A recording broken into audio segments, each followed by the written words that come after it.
Hey everyone, I'm at Market Square in San Antonio, and so I thought I would share this amazing, magical square with all these cool, eclectic shops.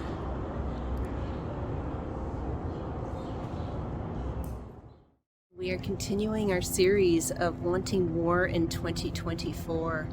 And so that's something I have to ask you. What is it that you're wanting more of? There's so many opportunities out there for you.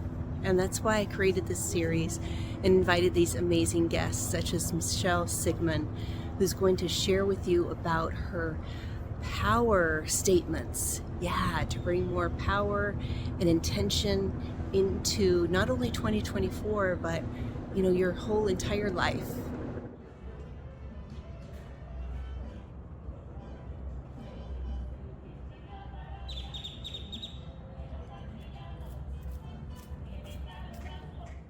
Hello, new and true friends. Welcome back to Wanting More in 2024. And I hope that you're tuning in because you are wanting more for yourself. Not just for the new year 2024, but this is about your whole life we're talking about here. So a lot of people have that maybe mentality, or it's been really culturally ingrained in our psyches that, oh, a new year's coming up. We got to set that new year's resolution. And then when that doesn't come to fruition, we kind of fall off the bandwagon there. So I'm bringing forward these segments because it's very important for the whole span of your life, because we all want more of something, don't we? Right? Think about that. More, a lot of people right away say more money. And yes, that's true. But why is it that you're wanting more money?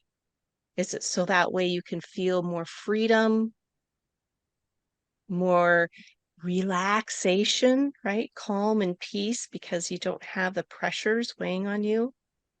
Maybe it is more love and expansion in your life, or it's just more of what you already have, and that's great too. We're really going to apply putting your attention on your intention by inviting you to shift the script. You've heard me say that many times, but it's true, right? Shift the script from old ruminating beliefs, which I call BS, right? Your belief system, into possibilities and opportunities.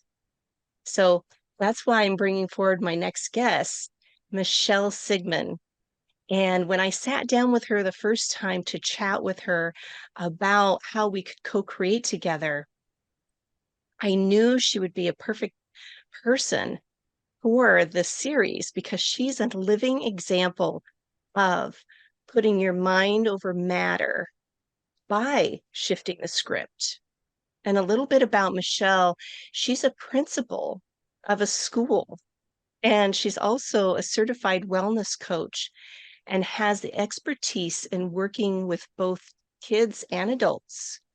And Michelle is very motivated to help people make changes in their lives by shifting their daily habits in order to make better decisions for mental health and their well being.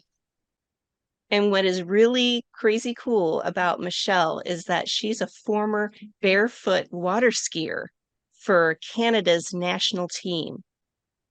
And that just shows Michelle's dedication and commitment that it takes to create habits in order to achieve your true potential.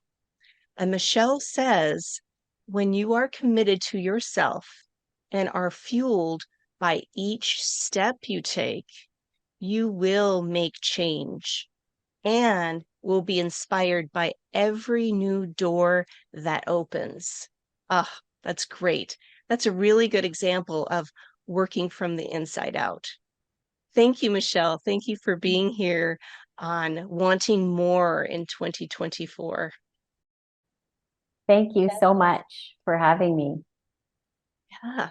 I'm very excited to be here. Yes, I am very excited to have you on here because of how you have worked with people from all backgrounds and ages. I think that's really key too, having that insight and perspective of being able to shift the script so people can move past those old beliefs and receive more in their lives. Yeah, and really from every age, the framework stays the same, but the older we get, the more lived experience we have and the more ability that, you know, those influencers can take over our mind and it's harder to change. So I find working with younger students and athletes versus adults, there is more of an action and more of a deeper action that needs to be taken with the adults for that reason. Mm. Yeah, we do get set in our ways, right? When we get older and we really truly believe in those, ruminating thoughts and things. Yeah. So give us a little bit insight into your awareness, how you've been able to work through your own BS when you were doing the barefoot water skiing, when you were, up and coming in that athleticism. I mean, that's pretty tough and competitive, isn't it? Yeah, and I find some of the reasons I do the work now is because there were so many pieces that I was missing at a young age. I didn't have the knowledge I have now with the mind and the habits to properly dedicate myself to my sport. And that is a part of my journey along the way and some of why I do what I do. But when you are an athlete, and what I tell athletes now is that you can have the best skill. And as an adult or a student in school or their workplace, you can have all of the knowledge and skills. But if you don't have the confidence and you don't have the mental toughness, the mental strength to work through challenges, then that skill and knowledge doesn't matter because we have to have that confidence. We have to have that mental strength to work through roadblocks, to work through challenges, so that when we're approached with that in our work, we can work through it. And then our knowledge and our skill actually increases in the performance because we've strengthened that part of the mind. So when I was an athlete, I had the skill but I didn't have the huge amount of confidence and mental strength as I do now. And I feel like if I knew what I knew now back then, I might not have had to retire my sport so early. Yeah. So what was the missing piece? What did you now hindsight is 2020, right? Yeah, so I got an injury very, very early in my water ski career. And so I often in my journey, what I talk about is that, and this is not just about athletes, this is about anybody that's working through uh, challenges and toughness and working on increasing performance. And you can increase performance in any part of your life. And so when what I say now is that when I was an athlete, I lived in Florida and I I was training because you couldn't train in Canada to be a barefoot water skier. We don't have the seasons that they have in Florida. So I picked up my whole life and I left my family. Like that was very tough for me. And I moved to Florida because it's something I really wanted. And I skied and a couple years after, I was a nanny when I lived there because that helped kind of pay my way with the training. And so I made the national team. I was number one in Canada for 4 years in a row. I was eighth in the world. And I was like at the peak. I was, the highest energy that you could have in whatever that performance level you're looking for in your life. And that I was there. And I got extreme pain in my shoulders. And I went after the world championships and got an MRI. And I found out I had extreme arthritis in both my shoulders. And they said, if you continue your sport, you're going to need reconstructive surgery on your shoulders. You might never throw a baseball again. And so at that, I was in my early 20s, those are decisions that, you're like, what do you weigh out? Do I keep going and take the risk? And I didn't have that knowledge of reflection and self-reflection, right? So I think I maybe would have gone a different route maybe, but I decided to retire my sport. It wasn't something that was going to take me far. But at that point in my life, because I didn't have that huge confidence in the mental strength, I went into a really dark place because I had always been identified as an athlete and I didn't have anything else that I didn't have those other outer skills, the knowledge, the reflection, the confidence. And that was kind of the beginning of when I wanted to start training my mind a little bit more. And that's the piece now that I'm able to carry with me into my wellness work. That's one part of it. I have many stories, but that's one part of that journey that I don't ever want somebody to identify themselves based on a sport or a job or just being a parent. Just, we have many aspects to ourselves, and confidence is that core. And when we truly know ourselves and when we dig deep and know why we're here and what motivates us every day to want more for ourselves, to push ourselves more, we have to identify in many different ways. Yes, and that's a really good point about not identifying as the job or as like a duty, because it's very easy to do that, especially a mother. We're taught to sacrifice, we're taught to do everything for this child. And it's true up to maybe age 5 or something, right? We really have to, we're rearing this little person. Any caregiver doesn't have to be a mother, not trying to genderize anything, but any caregiver who is caring for a child, it's really important, right, for us to instill things but that puts a lot of pressure on ourselves. So then that becomes our part of our identity. And I completely 100% agree with you on that, is when we recognize the other parts of who we are, we're so much more than just that role, that we're building that emotional intelligence with ourselves and building a better relationship to ourselves. And then that's where the confidence comes from. That's when we exude that, uh, just that comfortableness with ourselves. Yeah, very Yeah. comfortable. And Yeah. that brings in the confidence. Yeah. And that's, that old saying of put your oxygen mask on first. And I always say to everybody I work with that there are parts of our journey where it's okay to be selfish, because I say when you're selfish and you're building that confidence and you know what you're wanting, you actually don't realize the inspiration you're having on the outside, and you're modeling that for others. So you're actually having a positive impact on yourself at the same time as you are creating a positive impact on somebody else. And I can attest to that as a mom and as a principal. And I show up the same person in all parts of my life. And when I work on myself first, when I wake up and I'm intentional about, whether I'm doing the gratitude, whether I'm journaling, whether I'm just, giving myself a power statement, when I start my day off that way for myself, then that's my oxygen mask. And then the rest of the day, I can be giving that back to everybody else and being that positive influencer in other people's life, which then it's like the loop of feedback, right? Where you're giving it to yourself first and you're giving it to others, and guess what? It comes right back to you again. Mm-hmm. And yeah.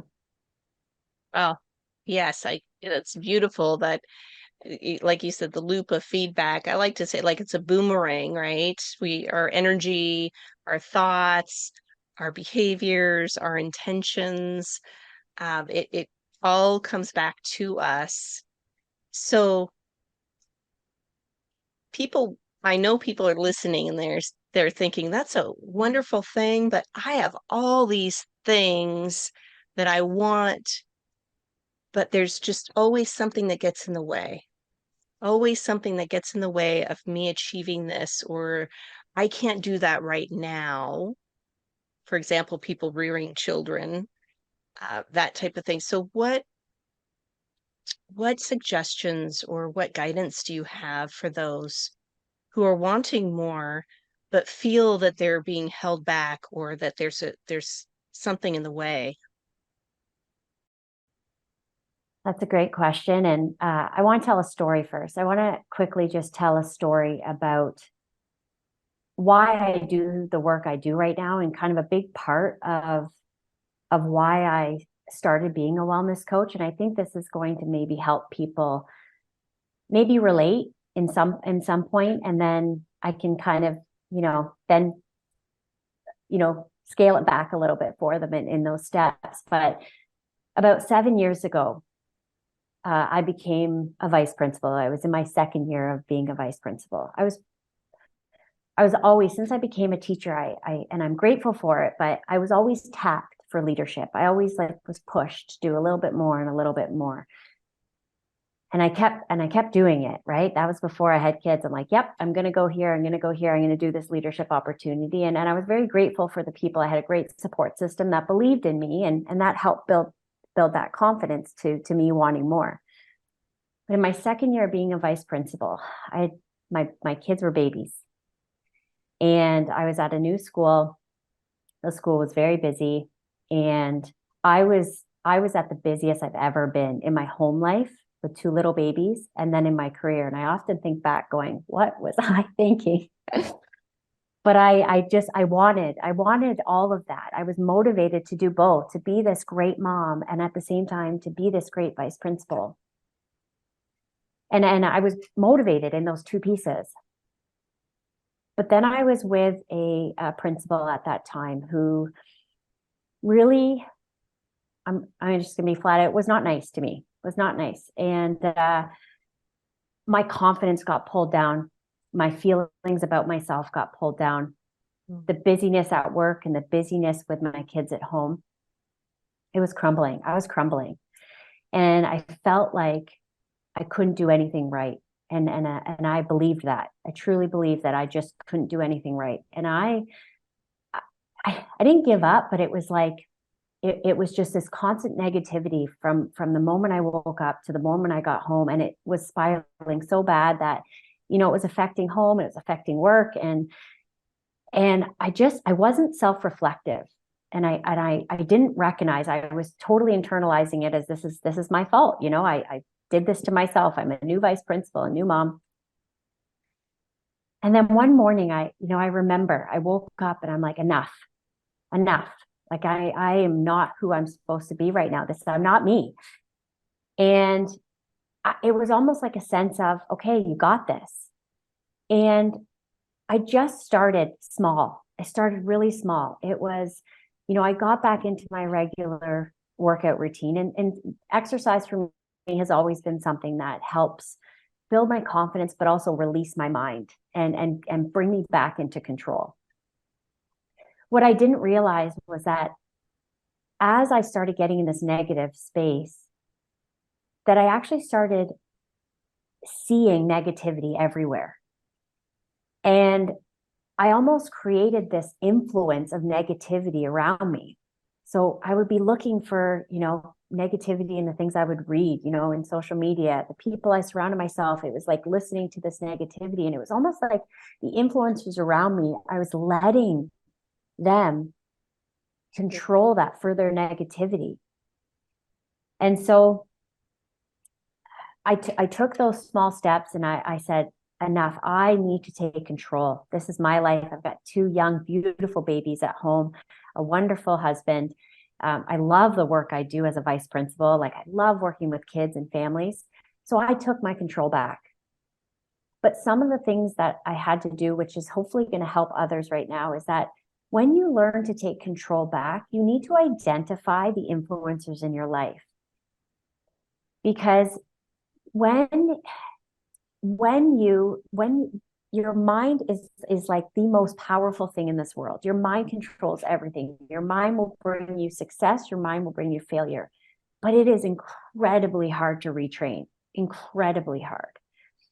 And so to answer that question, and I wanted to tell that story. Oh yeah, that was perfect.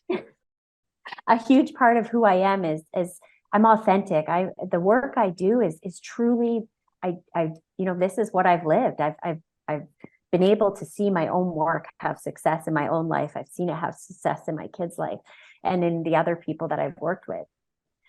But what I say is step one, write down all of the positive influencers in your life. And when I say influencers, I don't just mean people. So that could be what you read. It could be people you surround yourself with, it could be friends, family, coworkers, whoever it is. Who are those positive things and people in your life that are positive influences? And then step two, now look at those negative influencers. So, I talk to many and they say, I say, put up your hand if you've got one person in your life who continues. It's exhausting sometimes hanging out with them because it's just constant negativity. And everybody always has one. And you know what? It doesn't mean you're fully eliminating them. You just need to identify and recognize. Okay. Because that's taking that control back. And then from there, you then need to figure out, why are you doing this? What is it that you want for yourself? What is missing? And sometimes that roadblock and challenge that people are having is a person or something they're reading, and that's stopping them from getting to that next step. So then you need to start your habits. And that's in the framework that I teach. And so there's a lot of steps that are included in it, but it's starting really small. And one of the huge pieces is social media. When we allow others to influence us, so whether it be a person or whether it be social media or a book, what it's doing is our reticular activating system, which is the front of our brain, that is what we train every day. And what we tell our brain believes. Mm-hmm. So if you are constantly on, Mel Robbins does a really great job when she explains like a Facebook page and all the things on a Facebook page, and you can, there's a slide and there's a feed and that like there's tons of stuff. Your brain will go directly to what you have trained it to believe. So if you're in a positive mind frame and you surround yourself with positive stuff, then when you look at that Facebook page, you're going to look for things to affirm what you believe. But if you've been influenced negatively and you're really working on trying to change that, when you look at that Facebook feed, your brain is naturally going to go to the negativity because that's what you've been training your brain to do based on the influencers. And then we break it down from habits and setting those goals. Yeah, I so enjoy you talking about the brain because I talk about neuroscience. In fact, Anne, she talks about it.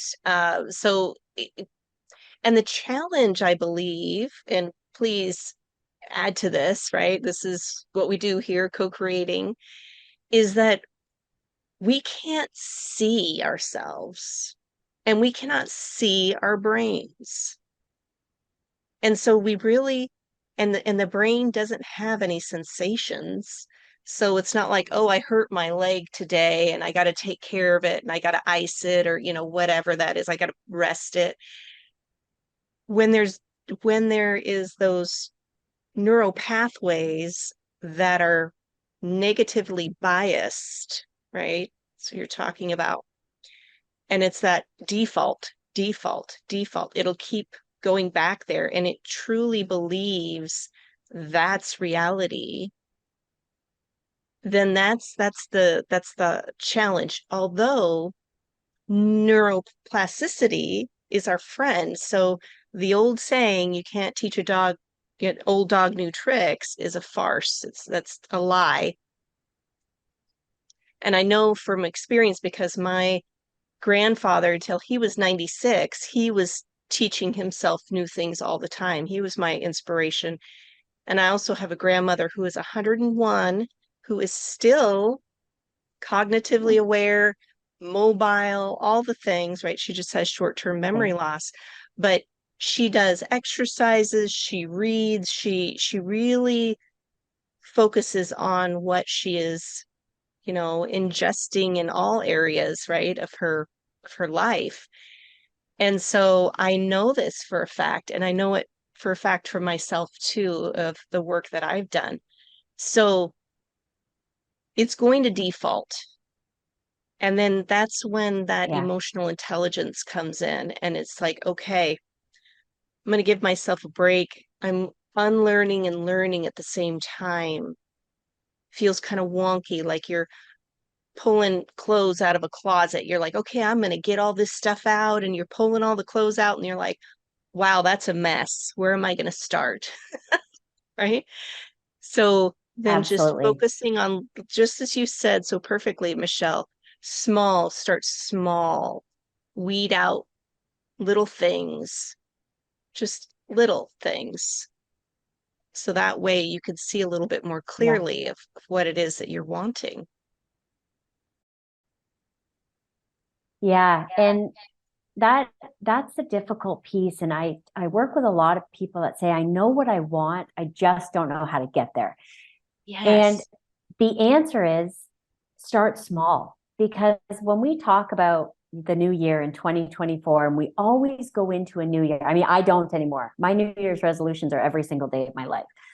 But some people enter the new year and say, okay, that's it. I'm going to start on this Monday and I'm going to go to the gym for an hour a day and I'm going to drink 3 liters of water and I'm going to meal prep every day and I'm going to get healthy. And that is awesome. That is like great motivation. But it's not reality because if we weren't doing any of those things already, that is too much overload for our brain to change. So you can have all of those things, and I promise you, you're going to get there. But when I work with people, I say, I want you to choose one thing. Let's set the goal and let's set an action. And so if I'm looking to, become more healthy and I don't like the gym because I've never liked the gym and exercising, then let's start with nutrition. Let's meal prep our breakfast Monday to Friday. Done. One thing. And then we're habit tracking. And that's the work that I do is, and that's where my specialty and my wellness coaching comes in, is the goal setting and the habits and the actual framework. And then once you do that, after 6 weeks and you're consistent and you are meal prepping your breakfast Monday to Friday, let's look at lunch. And then because what that's doing to our brain, first of all, when we check off our habit, it's success. I feel success. I am checking off success. My brain is then going to look for things in this world that continue to give me success. Then I'm going to surround myself with the people that will continue to motivate and push me, because that's where my brain is going. And then exercise, we talk about, there's so much to exercise. There's the environment, there's the clothing, there's the plan. So somebody that's never worked out, that your first goal can't be to go to the gym and work out for an hour. Where's your gym? How is that fitting into your schedule? Mm-hmm. What is the plan? Yes. There's so many pieces. And so when we can start in micro goals, then that is going to build into those macros. That is going to build into the bigger success. But that's where the failure comes in with people, that they want too much too quick. And I always say Yes. these quick fixes, it's not reality, because there is quick fixes out there, but those quick fixes are not sustainable. And we will look for sustainability and a lifestyle change and a balance in life. And I want to say a balance in life again, because the perfection is not there. We want to have the lazy days. We want to eat a treat every once in a while. So if you can learn to balance your life with your work, with your family, through micro steps and micro goals and micro habits, you're going to end up creating that life that change that you're really looking for. It might take 6 months, it might take a year, it might take 5. Gosh, my journey has been 8 years. And yeah, I am definitely further in 8 years than I ever thought I could be. Like definitely, but it takes time. Mm. But when you truly want that for yourself and you're intentional every day when you wake up with those micros, you're going to get there. You're going to get there. Yeah, those are perfect key points. And just, I think, yeah, a lot of people put a lot of pressure on themselves when they want to start something new. They get inspired or they get frustrated and, mad or angry. That's it. Just like you said, on Monday, I'm going to do this. But also, I believe you're working from the inside out. So I really enjoyed how you said, where is the gym? What clothes am I going to wear? What are the hours? Get a schedule, get ready to get Mm-hmm. ready. Because then the mind is saying, oh, this feels a little easier. It doesn't feel like you're throwing on your clothes on Monday, trying to find something that fits. You go to the gym and you're already heightened. You are in the fight, flight, or freeze. Your brain is saying, not safe, not safe. Yeah. But then you're like, I'm going to make this happen and, start getting on the treadmill and all the things. Although that's not, you're not comfortable. You're Yeah. not, you're not easing yourself into it with those little micro steps, like you said, Michelle. And then the mind saying, okay, yes, I can do this. Yes, this does feel safe to do, Mm-hmm. because there's a sense of safety also that we need to remember. And I'll even pause before you even walk in the door, as you're sitting in your car, even if it's to a new job, even if it's to the gym, or um, meeting a friend for the first time, or a little coffee with somebody, sitting there asking yourself, do I feel safe? Where is my safety right here and now? Get back into your body, remind yourself that this is growth, and growth, it takes time, and it takes that commitment to yourself, because really we're building a relationship to ourselves as we're continuing the journey every day. Yeah. Yeah.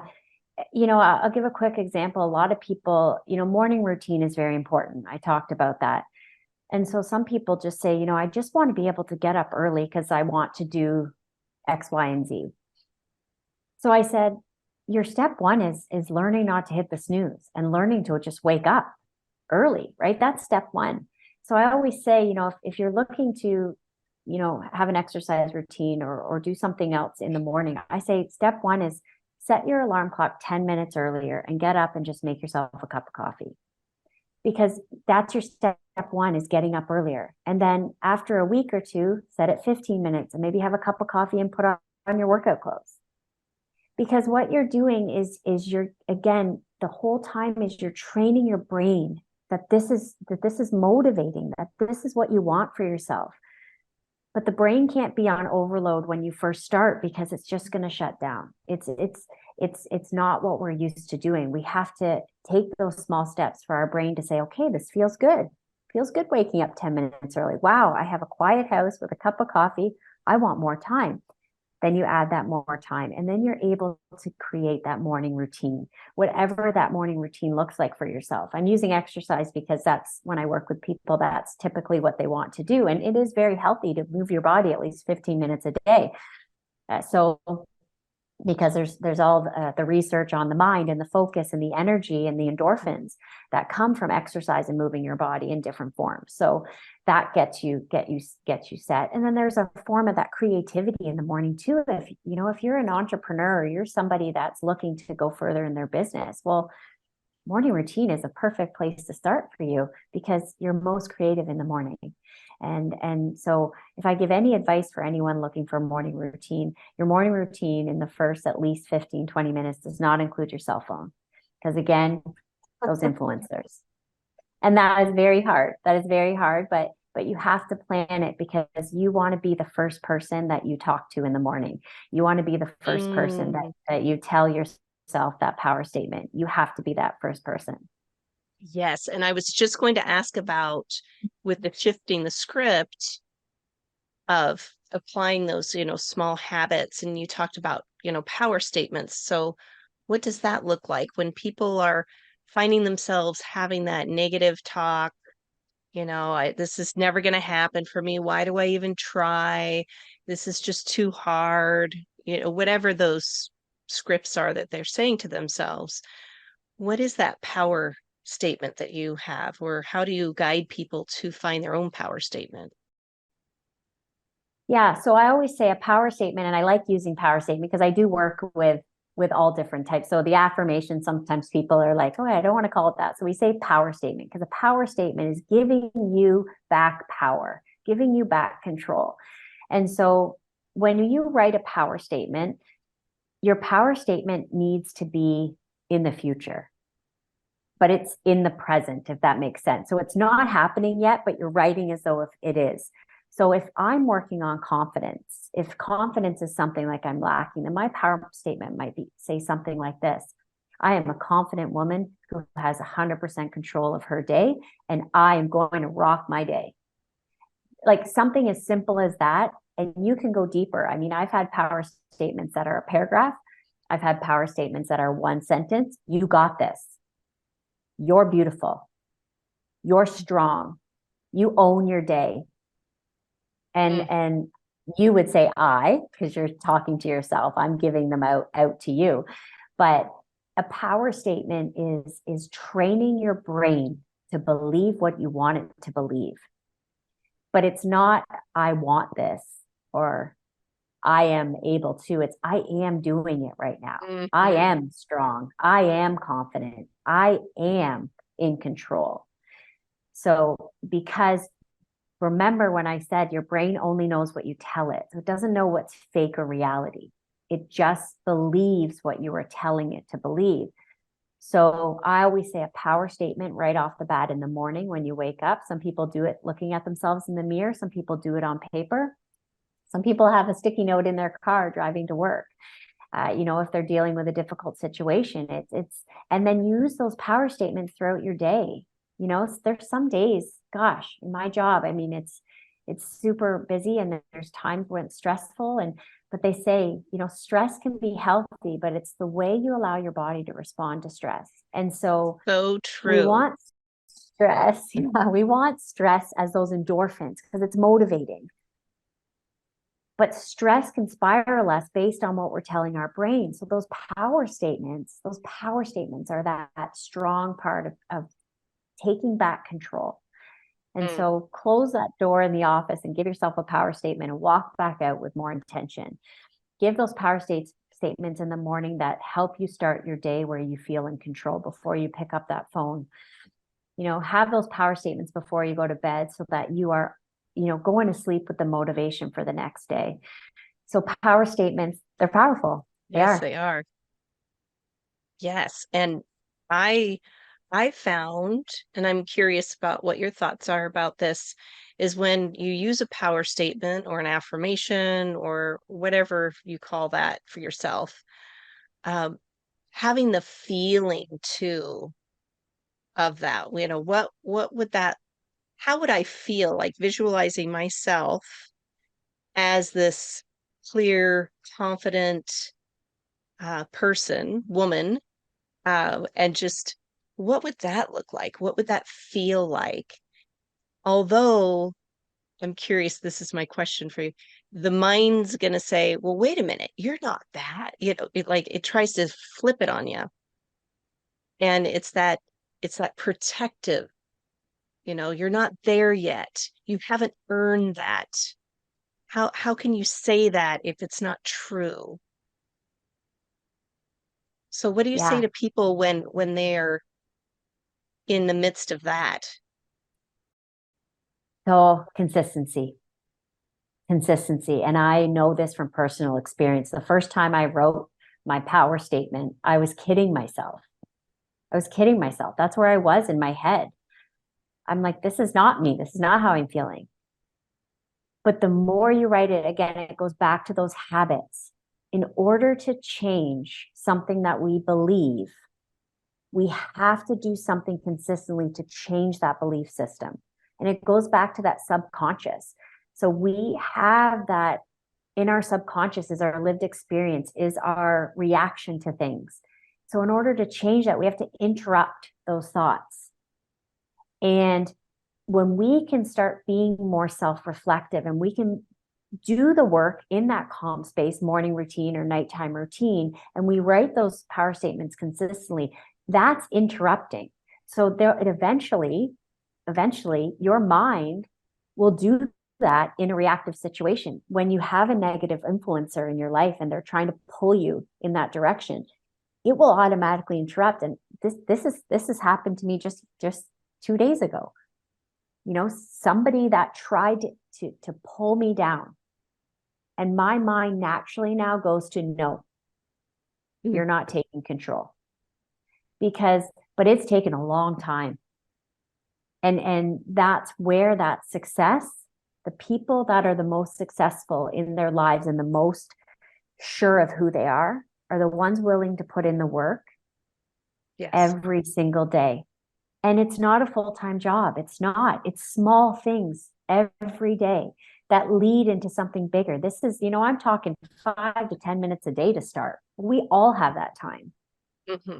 But eventually that's just going to be ingrained in who you are. It's going to be a part of your subconscious. You're going to change that. You're going to change that narrative for yourself.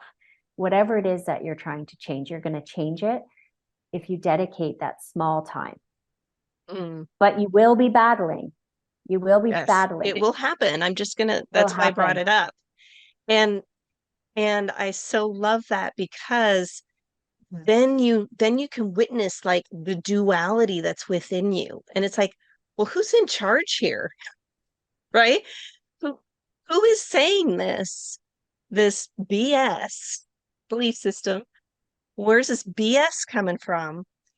And I've been able to shift the script because when I'm witnessing that within myself, Michelle, I feel it, right? I feel like the pulling, it feels heavy, it feels constricting, and it's like, well, how can that happen? Or when? Or, just the mind's trying to figure it out. And then I pause and I literally say to myself, I am bigger than these emotions or this sensation right now. This is my protection. This is trying to keep me small and in my box that is safe, right? And so when I say that and I take a big breath and, emotions happen too. And that's part of it also. Being able to just be with yourself, hold that kind and compassion, ease and grace for ourselves while we're expanding and wanting more for ourselves too, right? So, that's very powerful, no pun intended, about the power statement, but it is very powerful. And that's why it activates us. Yeah. Because it's saying, oh, but that's not true. You haven't done that. How can you say that? And it's like, nope, I'm shifting. I'm creating this new space for myself. Mm-hmm. And you have to want it for you. Like you said in the very beginning, Michelle, you have to want it for you and you have to put in that dedication and that time to yourself. Yeah. Oh, that's good stuff. And the coolest part about it though is that, if you have other people in your life, whether it's kids or, a best friend or a partner, when you do this work for yourself, you're actually helping others. And so a lot of the work I do, I teach it to my kids and I explain to them why. And so, when they're dealing with a struggle at school with a peer or a teacher or, that those hard challenges in their sport, this is the work that we do together alongside. And so I feel like that's my own gift that I'm able to give that back to my kids and learn it at a young age. And I'm just so excited for them to have that confidence at a younger age. And really know themselves, know who they are, Mhm. because, kids are so malleable and they look outside of themselves for social cues to tell them that they're safe or they're accepted. And that's when challenges happen, right? So Yeah, that's amazing work that you're doing, Michelle. I'm so excited to hear thank you. that you are that ripple effect. Yeah. So for those who are interested in getting to know you a little bit more, what you have some resources, don't you, to help support Yeah. them? Yeah, so I have two books that I published. One of them is my goal setting framework. That is a workbook, and it is a workbook for kids or adults. I work with a lot of athletes, but it's really goal setting. Anybody interested in learning how to set specific goals and work through them with actions. It's a 6-week plan workbook. And the coolest part about it is I have a QR code on the inside cover that it's me walking you through the whole book. So if you Ah, just wanted to purchase the book and not have me coach you through it, you could just purchase the book. If you wanted to have the book and me coach, that's also an option, but that's why I created that QR code. I And then really love that idea. yeah, That's great. yeah, Good interaction, right? You feel yes, like you have an extra support there too.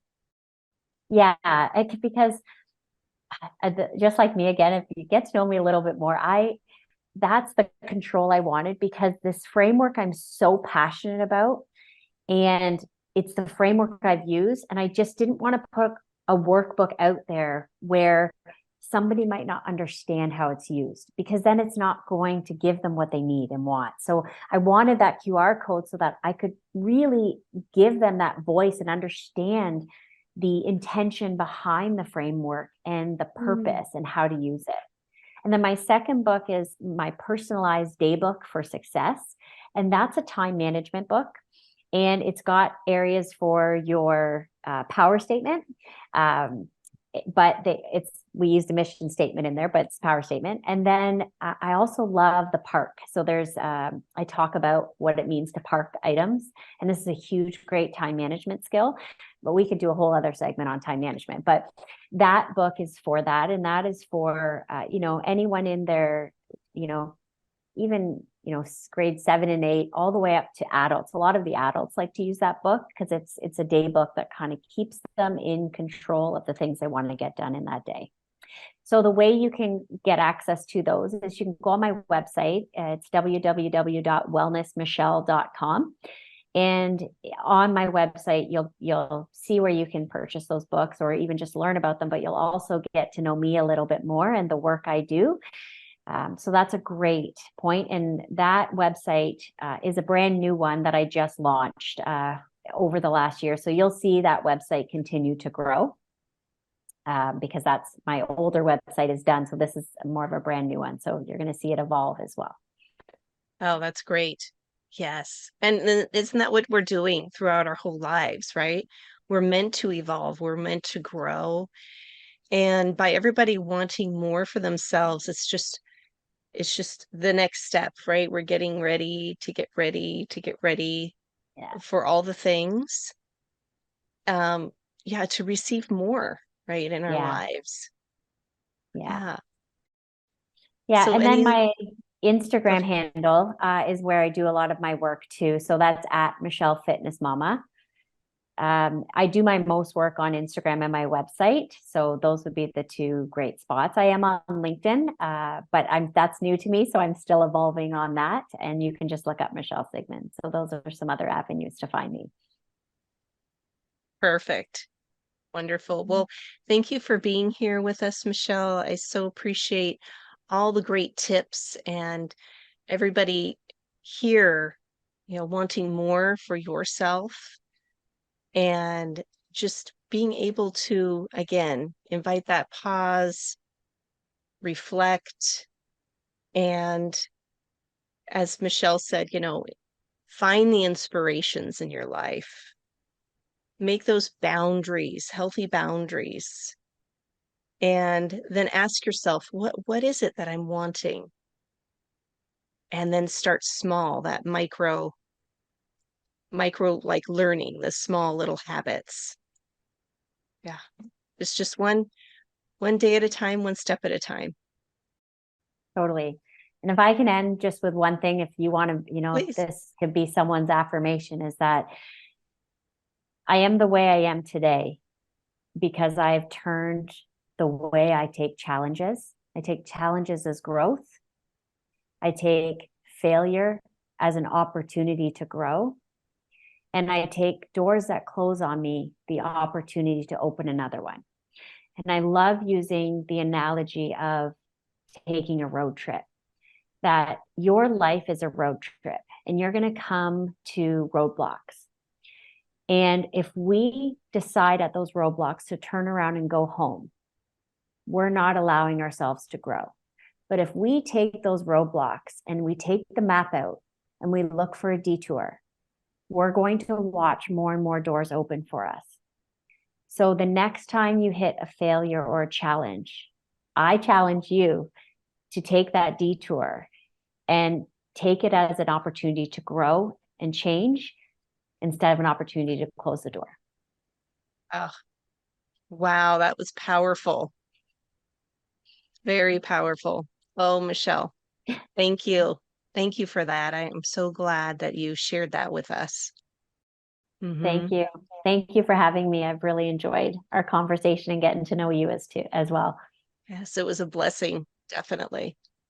And please, anyone listening here, hit like, subscribe, leave a comment. Let Michelle know what you enjoyed about our conversation and how you are applying the little steps that she suggested. What is your little small change that you're going to make towards receiving more in your life? So thank you for tuning in, and we will see you next time. Be well, my friends. Hey, thank you for tuning in for Michelle Sigman's episode of Wanting More in 2024. And I hope that you found her power statements empowering, and also that you are not just letting things get in your way, those roadblocks she talked about.